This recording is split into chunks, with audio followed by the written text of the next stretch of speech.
প্রয়াগরাজে ট্রেনে যাত্রীদের উপর হামলার একাধিক ভাইরাল ভিডিও ইতিমধ্যেই সামনে এসেছে এবং তারপর থেকে বিশেষ নজরদারি বাড়ানো হচ্ছে রেলওয়ে কর্তৃপক্ষের তরফ থেকে।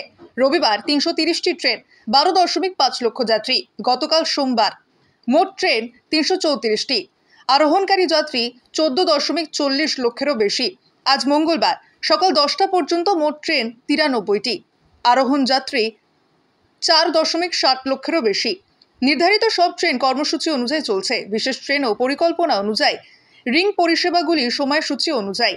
রেলওয়ে বোর্ড এবং জোনাল অফিসে সিনিয়র অফিসাররা সার্বক্ষণিক পরিস্থিতি পর্যবেক্ষণ করছেন। প্রয়াগে ডিআরএম, বিএসবি, ডিআরএমএল এর ক্যাম্পিং করা হয়েছে। উচ্চপদস্থ আধিকারিকেরা নজরদারি চালাচ্ছেন। 1186টি ক্যামেরার মাধ্যমে নজরদারি চালানো হচ্ছে। যাত্রীদের সঠিক চলাচল এবং সুবিধার জন্য বিশেষ প্রস্থান এবং প্রবেশের পরিকল্পনা চালু করা হয়েছে, যেটি রেলওয়ে বোর্ড এবং জোনাল অফিসে সিনিয়র অফিসারদের দ্বারা পর্যবেক্ষণ। पूरा लंबा, बहुत लंबा जाम है।